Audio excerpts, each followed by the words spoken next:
Good afternoon, guys. My name is Crystal. Welcome to my YouTube channel. Alexa, what's the time, please? The time is 2:41 p.m. So, guys, it's very, very hot today. I have a small chihuahua. It's really hot between the hours of 12 p.m. and 3 p.m. in the afternoon. It's too hot to walk Max. It's going to cool down after 8 p.m. And I know however much I want to go out and have a little walk with him, I'm not going to make my dog go out in this heat. I've already seen dogs panting. It's not fair. Alexa, what's the time, please? It's 2:42 p.m. Sorry, I meant to say, Alexa, what's the temperature? At the moment, it's 28 degrees Celsius. Tonight, you can expect a low of 18 degrees.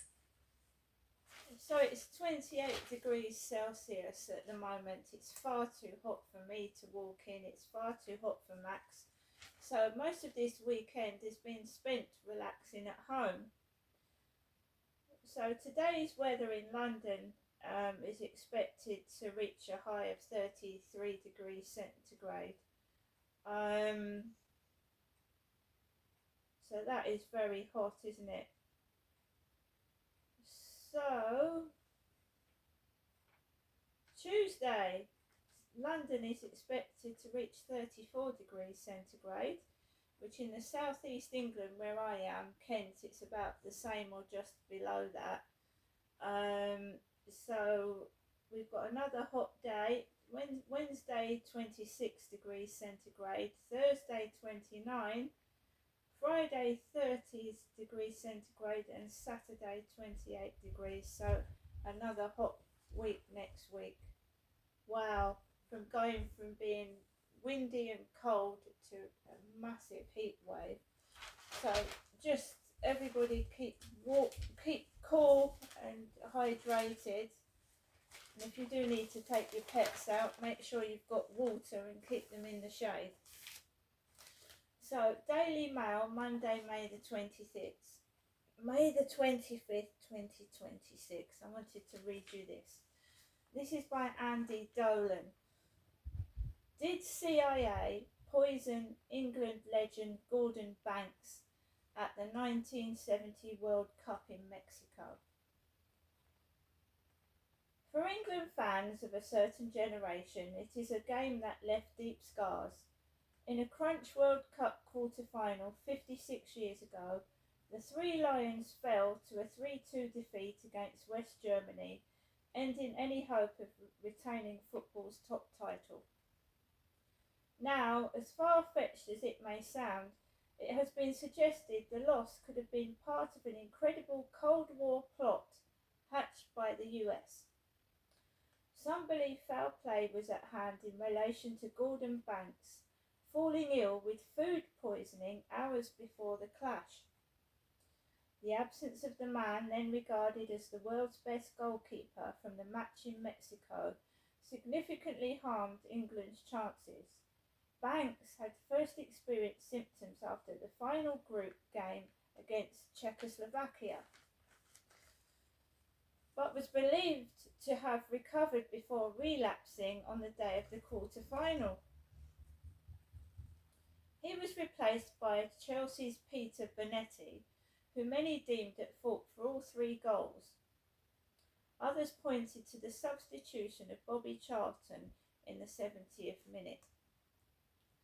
Some in football have long believed Banks, who died in 2019 aged 81, was nobbled that fateful morning in 1970. And a 3-year investigation has now looked into the claim, with a particular focus on whether the episode was part of a CIA effort to ensure eventual victors. Brazil won. Gabriel Gatehouse, the former international editor of BBC's Newsnight, began working on the story after being contacted by Banks' grandson, Ed Jervis. In his autobiography, Banks appeared to blame a bottle of beer for his illness. But Mr. Jervis told the journalist his grandfather was always vaguely suspicious. while the goalkeeper's son, Robert, added he thought it was damned odd that only he got ill, and very seriously ill.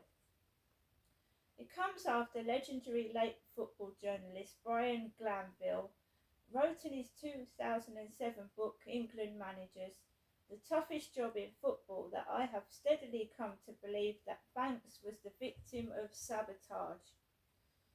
According to Mr. Glanville, another football writer named Bob Oxby told him he had a cousin, Stuart Symington, who was senator for Missouri from 1952 to 1976. On Banks's illness, Mr. Symington allegedly told Mr. Oxby, "That was the CIA. You don't think we were going to let England beat Brazil, do you?" The US supposedly intervened to help prop up a military dictatorship which Lyndon Johnson's administration helped to install in 1964. By the time of the World Cup 6 years later, the regime was unpopular and winning the tournament was seen as a good way to boost support. Mr. Gatehouse spoke to Mr. Glanville about the story 2 years before his death last year at the age of 93. All he would say was that Oxby was a reliable reporter and that Symington had told him it was part of a plan. Mr. Gatehouse wrote in The Observer, he said Mr. Symington served on the Armed Services Committee, which received CIA briefings. Mr. Gatehouse also found a document in the agency's archive from 1971 which noted that Brazil's president, General Emilio Garistuzo Medici, skillfully managed to associate himself with the victory. But the journalist admitted his contacts in the intelligence world had not heard of any poisoning. He highlighted, however, testimony from a CIA biologist who told the Senate in the 70s of substances that can give you a real severe case of the tummies. So I thought I'd share that piece on page 11 of the Daily Mail today. It's got a picture of goalkeeper Gordon Banks. Did CIA poison English legend Gordon Banks? There's another piece about poison. Frog poison detox is blamed for death of cancer survivor who collapsed at his home. A wellness coach has died after allegedly taking part in a detox using a drug made from the poisonous skin of an Amazonian tree frog.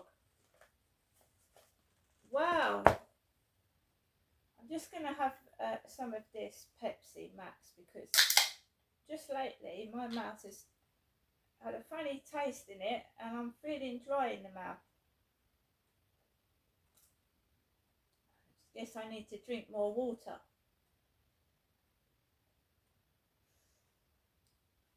Yeah, I've had this funny taste in my mouth for a few days now. It's really, I don't know what it is. I'm probably lacking vitamins. See you later, guys.